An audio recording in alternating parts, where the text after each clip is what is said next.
Bonjour. Aujourd'hui, vous écoutez un épisode un peu spécial. J'ai décidé cet été de vous faire découvrir ou redécouvrir les épisodes qui ont le plus marqué les 2 premières saisons du podcast. Les plus écoutés, les plus likés sur Instagram ou les plus lus sur le blog. Vous les avez peut-être ratés.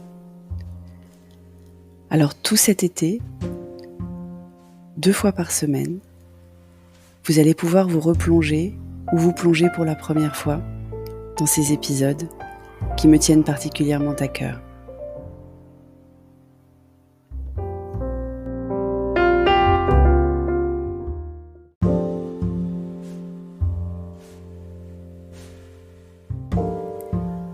Aujourd'hui, retour au début du premier confinement, où franchement, vraiment, j'en avais marre. Mais alors marre de toutes ces femmes qui arrivaient à faire tout ce que je n'arrivais pas à faire. Et oui, encore un coup de gueule.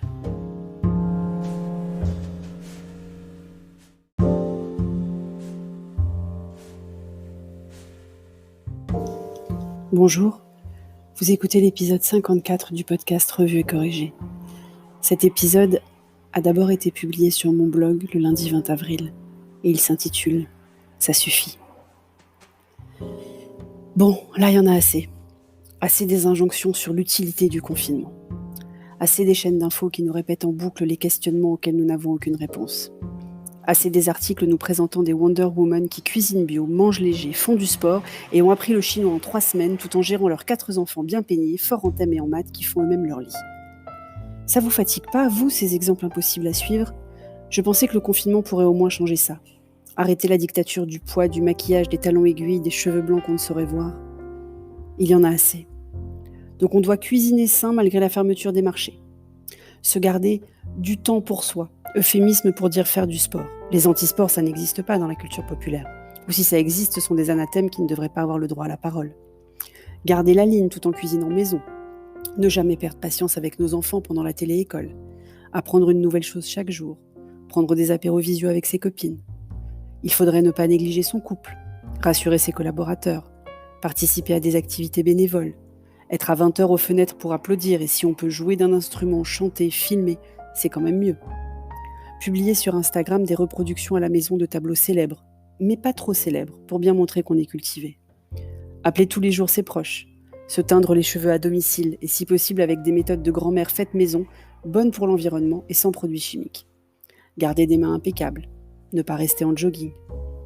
Ça suffit donc. Appliquer à ma vie, ça donnerait quoi ? Aujourd'hui, moi, j'ai donné un cours, assisté à plusieurs échanges en visio sur des thématiques intéressantes professionnellement, expliqué à Petit Dom comment travailler ses premiers chapitres de sa fiche de lecture qu'il a commencé avec Mamie ce soir, apparemment c'était bien, fait la vaisselle à la main, parce qu'on n'a toujours pas eu de retour du devis du plombier par l'assurance, et préparé un call client pour demain. Il eût donc fallu qu'en plus, je me maquille et me mette en talons, mais après avoir commencé ma journée par une bonne session de pilates ou yoga, si possible avec Petit Dom. Que je fasse une visite virtuelle d'un musée, si possible avec Petit Dom toujours, pour choisir un tableau que j'aurais reproduit avec imagination et les moyens du bord, pour que Cher et Tendre me prenne en photo et que je publie sur mon Instagram. Que je ne me resserve pas des excellentes asperges cuisinées avec amour et beaucoup de beurre de Cher et Tendre ce midi. Voire que je me contente de légumes non assaisonnés. Que j'écoute pendant la session susmentionnée de Gym Douce un essai philosophique en livre audio. Que je suive un cours à distance sur le sanskrit ou le macramé. Au prochain confinement, je serai peut-être au niveau. Mais là, pas encore. Merci de m'avoir écouté. Si vous écoutez sur iTunes, n'oubliez pas de mettre des étoiles et de me laisser un commentaire. Et sur toutes les plateformes de balado-diffusion, abonnez-vous et partagez. À bientôt.